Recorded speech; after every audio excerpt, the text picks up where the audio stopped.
அமிர்தீஸ்வரிய நமக. ஓம் நம சிவாயா. நாம இன்னைக்கு ஸ்ரீ குரு கீதை புத்தகத்துல 2வது அத்தியாயத்துல 41வது ஸ்லோகம் பார்க்க போறோம். லாஸ்ட் வீடியோல என்ன பார்த்தோம்? எல்லா இடத்துலையுமே அத்வைத மனப்பான்மையோடு இருக்கணும், ஆனா குருவோட சந்நிதியில மட்டும் அத்வைத மனப்பான்மையோடு இருக்கக்கூடாதுன்னு சொல்லி பார்த்தோம். அத்வைத மனப்பான்மை என்ன அப்படின்னா, எல்லாமே ஒண்ணுதான் அப்படிங்கிறது தான் அத்வைத மனப்பான்மை. ஸோ இந்த உலகத்தை நம்ம கண்ணுக்கு தெரிகிற எல்லாமே ஒண்ணுதான், எல்லாமே அந்த இறைவன் தான், இறைவனை தவிர வேற எதுவுமே கிடையாது. இந்த பிரபஞ்சம் முழுக்க அந்த இறை சக்தியால நிறைஞ்சிருக்கு. ஸோ எல்லாமே ஒண்ணுதான், அந்த ஒன்னஸ் அப்படிங்கிறது அத்வைதம். ஆனா குருவோட சந்நிதியில மட்டும் நமக்கு இந்த ஒன்னஸ் அப்படிங்கிற கான்செப்ட் ஞாபகம் வரக்கூடாது. ஏன்னா குரு வேற, நாம வேற.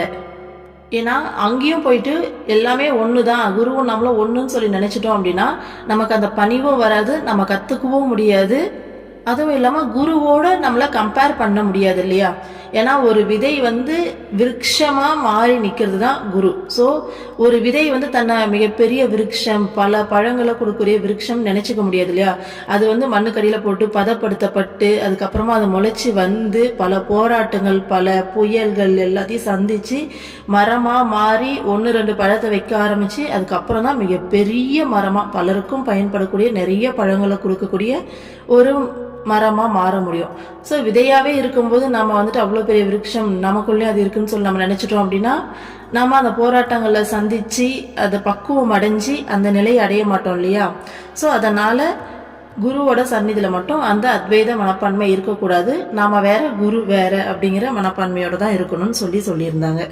அடுத்தது குருவை எப்படி வணங்கணும், எப்படி தியானிக்கணும்னா, பிரபஞ்ச மறதி ஏற்படுற வரைக்கும் நம்மள சுத்தி இருக்க இந்த பிரபஞ்ச உணர்வு இருக்கு இல்லையா நமக்கு. ஸோ நான் இதுதான், என்னை சுத்தி இதெல்லாம் இருக்கு, இதெல்லாம் நடக்குது அப்படிங்கிற மாதிரி ஒரு கான்சியஸா எல்லாத்தையும் கவனிச்சுட்டு இருக்கோம் இல்லையா? இது எல்லா விஷயங்களையும் முழுமையா மறக்கிற வரைக்கும், எல்லாத்தையுமே மறந்து முழுமையா குருவோடைய நினைவுல மூழ்கிற வரைக்கும் நாம தியானிக்கணும். அப்படி செய்யறவங்களுக்கு முக்தி கிடைக்கும் அப்படின்னு சொல்லியிருந்தாங்க. அடுத்தது முழுமையான தத்துவ ஞானமே அடைஞ்சிட்டாலும் கடைசி வரைக்கும் குரு கூடவே இருந்து அவருடைய உபதேசத்தின்படி அவருடைய நிழல்ல அவர் கூடவே இருந்துன்னா பக்கத்துல இந்த உடல் அளவு இல்ல மனசளவுல அவருடைய தான் டிராவல் பண்ணும். அவரை தொடர்ந்து போனா மிகப்பெரிய அறியாமை ஏற்படும், கடைசி வரைக்கும் அவங்க ஆத்ம ஞானத்தை பெற முடியாது அப்படின்னு சொல்லியிருந்தாங்க. அடுத்தது குருவே இறைவன் அறிஞ்ச சீடன் குருவோடைய சேவையில எந்த ஒரு குறையுமே வைக்காம ரொம்ப குரு கொடுக்குற அந்த சேவையை எந்த அளவுக்கு ஃபுல் ஃபிளட்ஜா செய்ய முடியுமோ அந்த அளவுக்கு ஃபுல் ஃபிளட்ஜா செய்யணும் அப்படின்ற மாதிரி சொல்லியிருந்தாங்க.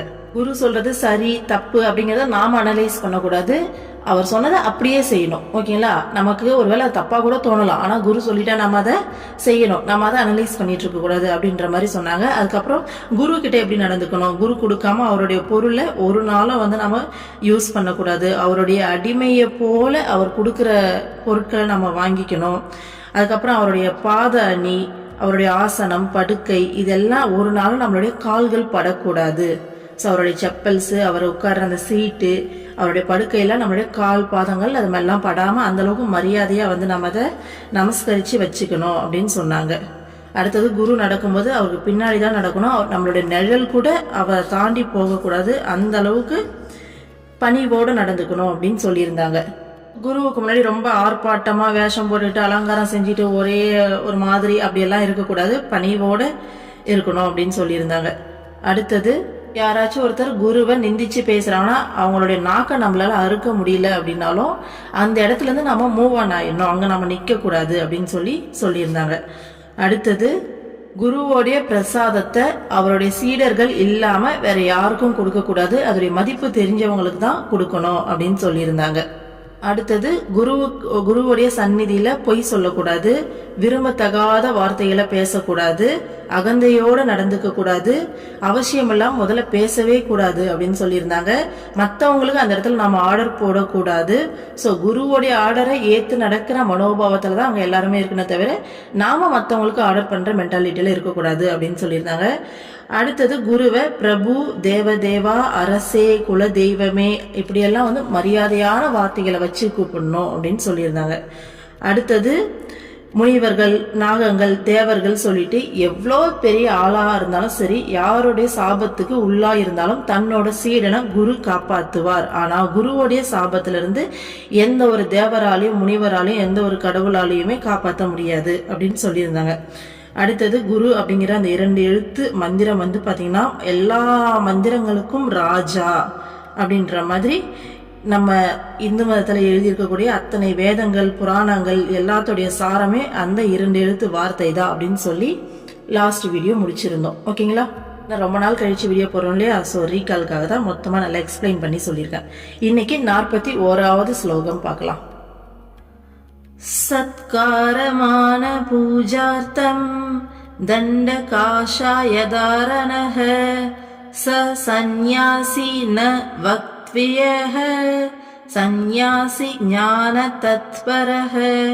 வரவேற்பு, மரியாதை, வழிபாடு முதலியவற்றை பெறுவதற்காக காவி உடையும் தண்டமும் அணிபவரை சந்நியாசி என்று சொல்லக்கூடாது.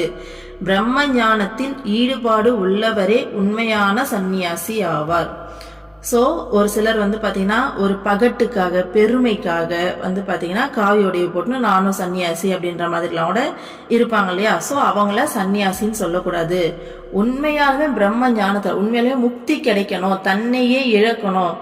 ஏன்னா ஒருத்தர் ஆன்மீகத்துல ஈடுபடுறாங்க, இறைவனை அடையணும்னு நினைக்கிறாங்கன்னா பெருமையோ மரியாதையோ வரவேற்பையோ இந்த பகட்டான விஷயங்களை விரும்பவே மாட்டாங்க. நான் ஒண்ணுமே கிடையாது, நான் இறைவனுடைய ஒரு அடிமை, இறைவனுடைய சேவகன், ஸோ இறைவன் தான் எல்லாமே அப்படிங்கிற மனநிலையில தான் இருப்பாங்க இல்லையா.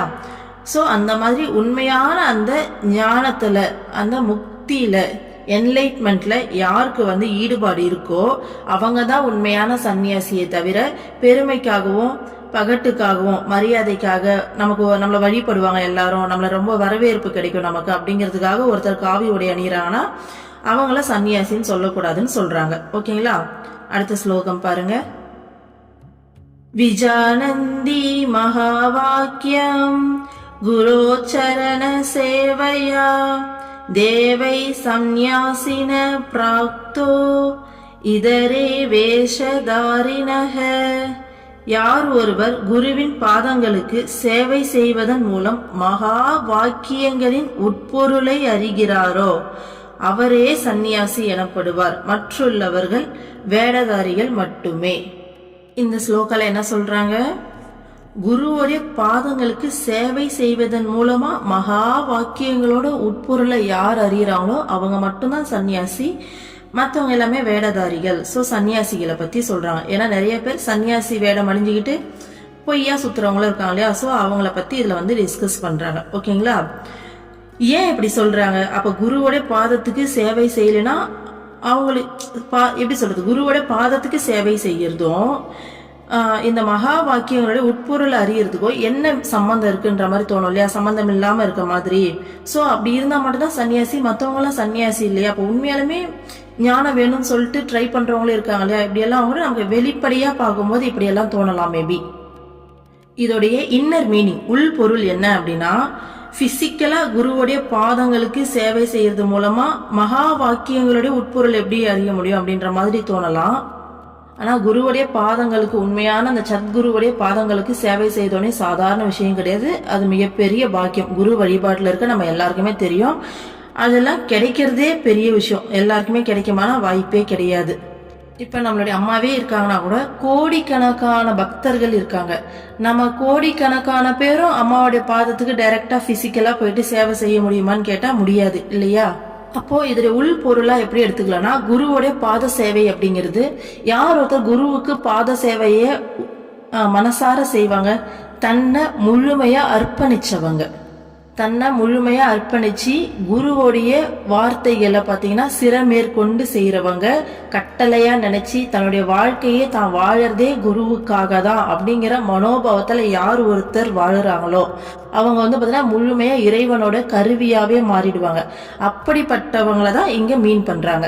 ஸோ அப்படி தன்னை முழுமையா குரு கிட்ட அர்ப்பணிச்சு வாழும்போது மகா வாக்கியங்களுடைய வேதங்கள், இதிகாசங்கள், புராணங்கள்னு சொல்லிட்டு அதுல எல்லாத்துலயும் சொல்லியிருக்கக்கூடிய அந்த மகா வாக்கியங்களுடைய அர்த்தம் அப்பதான் உண்மையாலுமே புரியும்.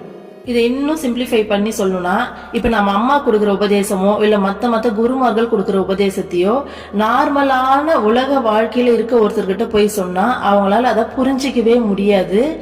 அது கண்டிப்பா தப்புன்னு கூட ஆர்கியூ பண்ணுவாங்க. அவங்களால அக்செப்ட் பண்ணிக்கவே முடியாது. இதே நம்ம கிட்ட வந்து சொன்னா நம்ம முழுமையா அதை அக்செப்ட் பண்ணுவோம். நம்ம மனசார மாற ட்ரை பண்ணி இன்னும் வந்து பார்த்தீங்கன்னா உள்வாங்க பார்ப்போம். நாளுக்கு நாள் அடுத்தடுத்த நிலைக்கு நம்மளை நாமளே மனதளவுல மாத்திக்கிறதுக்கு ரெடியா இருப்போம். அதுதான் அந்த அர்ப்பணிப்பு. யார் ஒருத்தர் குரு கிட்ட தன்னை முழுமையா அர்ப்பணிக்கிறாங்களோ அவங்களுக்கு தான் அந்த மாற்றம் வரும். சரிங்களா? ஸோ அதை இங்க மீன் பண்றாங்க. அப்படி யார் ஒருத்தர் வந்து பார்த்தீங்கன்னா அந்த மகா வாக்கியங்களோட உட்பொருளை அறியறாங்களோ அவங்க தான் சன்னியாசி அப்படின்றாங்க. அப்படி குரு கிட்ட தன்னை ஒப்படைக்காம சன்னியாசி அப்படின்னு சொல்லி சுத்துறவங்க எல்லாருமே வெறும் வேடதாரிகள் அப்படின்னு சொல்றாங்க. ஏன்னா இறைவனே உருவம் எடுத்து வந்து உட்கார்ந்து நமக்கு சொல்லி தராங்க. அவர்கிட்டயே நம்மளை அர்ப்பணிக்கிறதுக்கு நமக்கு மனசு இல்லை அப்படின்னா அப்ப நான் என்ற தன்மையை நம்ம இழக்கிறதுக்கு ரெடியாவே இல்லை தானே.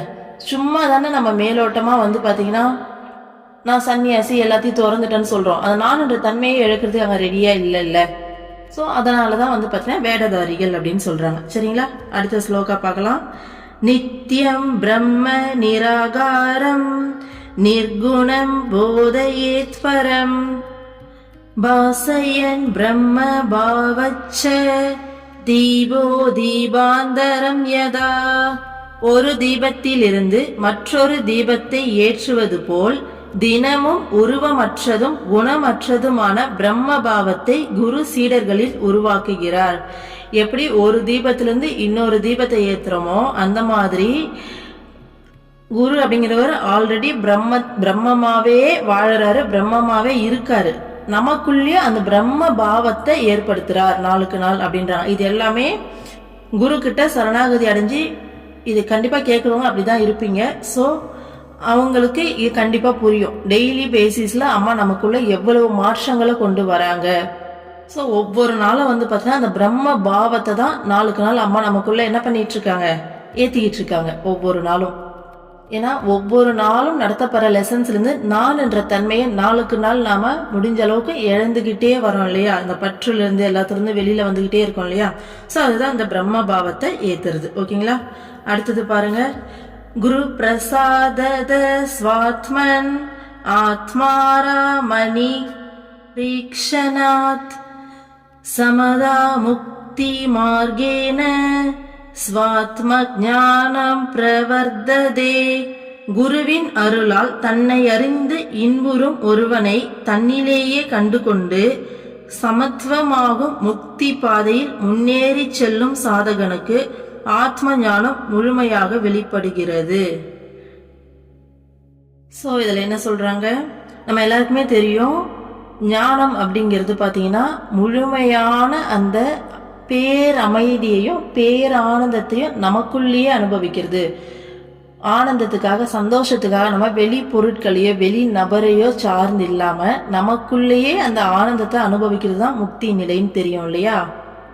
இந்த நிலை எப்படி கிடைக்கும்? குருவோடைய அருளால கிடைக்கும். அததான் சொல்றாங்க, குருவோடைய அருளால தன்னை அறிந்து இன்புறும் ஒருவனை தன்னிலேயே கண்டு கொண்டு. ஓகேங்களா? சோ நமக்குள்ளேயே அந்த சந்தோஷத்தை, நமக்குள்ளேயே அந்த ஆத்மாவை உணர்ந்து தனக்குள்ளேயே அந்த இன்பத்தை யார் ஒருத்தர் கண்டுக்கிறாங்களோ அவங்க வந்து பாத்தீங்கன்னா முக்தி பாதையில முன்னேறி போற அந்த சாதகன் அப்படின்னு சொல்லி குறிப்பிடுறாங்க. அவருக்கு ஆத்ம ஞானம் முழுமையா வெளிப்படுதுன்னு சொல்றாங்க. ஏன்னா ஆத்ம ஞானம் அப்படிங்கிறது எங்கேயோ இருந்து பெறுவதோ இல்லை கிடைக்கிறதோ கிடையாது. நமக்குள்ளேயே இருக்கிற ஒரு விஷயத்த நம்ம கண்டுக்கிறது தான், கண்டுபிடிக்கிறது, உணர்ந்து கொள்வது, எப்படி வேணாலும் சொல்லலாம் இல்லையா. சோ அதை தான் சொல்றாங்க. ஓகேங்களா? சோ அடுத்த ஸ்லோகா பாருங்க. பிரம்மஸ்தம்ப பர்யந்தம் பரமாத்மஸ்வரூபகம் ஸ்தாவரம் ஜங்கமம் சைவ பிரணமாமி ஜெகன்மயம். பிரம்மா முதல் புல் வரை உள்ள அசைகின்ற அசையாத பொருள்களால் நிறைந்த உலகமாக திகழும் பரமாத்மாவாகவே கருதி குருவை நான் வணங்குகிறேன். சிவபெருமான் பார்வதி அம்மா கிட்ட சொல்றாங்க. ஓகேங்களா? ஸோ இந்த உலகம் எப்படி அமைஞ்சிருக்கு, இந்த உலகத்தை படைச்சவர் பிரம்மான்னு சொல்றோம். ஸோ படைக்கப்பட்ட பொருட்கள்ல நம்ம கண்ணுக்கு தெரிகிற மிகச்சிறிய பொருள் எது? புல்.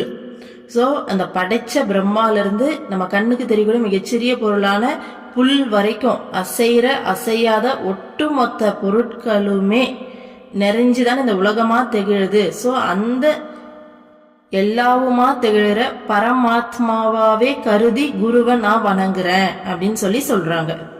இந்த உலகம் முழுக்க எல்லா பொருள்களிலும் எல்லாத்துலயும் வியாபிச்சிருக்க பரமாத்மாவே கருதி குருவை நான் வணங்குறேன் அப்படின்னு சிவபெருமான் பார்வதி தேவி கிட்ட சொல்றாரு. ஓகேங்களா? அடுத்த ஸ்லோகம் பாருங்க. வந்தேஹம் சச்சிதானந்தம் பாவதீதம் ஜகத்குரும் நித்யம் பூர்ணம் நிராகாரம் நிர்குணம் ஸ்வாத்ம சம்ஸ்திதம். சச்சிதானந்த வடிவினரும் நித்தியரும் பூரணமானவரும் உருவமற்றவரும் குணங்களற்றவரும் தனது ஆத்மாவில் நிலைத்திருப்பவருமான ஜகத்குருவை நான் வணங்குகிறேன். ஸோ இந்த ஸ்லோகங்கள்ல குருவை புகழ்ந்து சொல்றாங்க. இதுல நோட் பண்ண வேண்டிய விஷயம் என்னன்னா, சிவபெருமானே குருவை இப்படி புகழ்ந்து இப்படி வணங்குறார் அப்படின்னா அப்போ நாமெல்லாம் எந்த பக்கம்? ஸோ நாம குருவை எப்படி பார்க்கணும், எந்த மாதிரியான பார்வையில பார்க்கணும் அப்படிங்கிறது தான் இதெல்லாம் நமக்கு சொல்லி கொடுக்குது.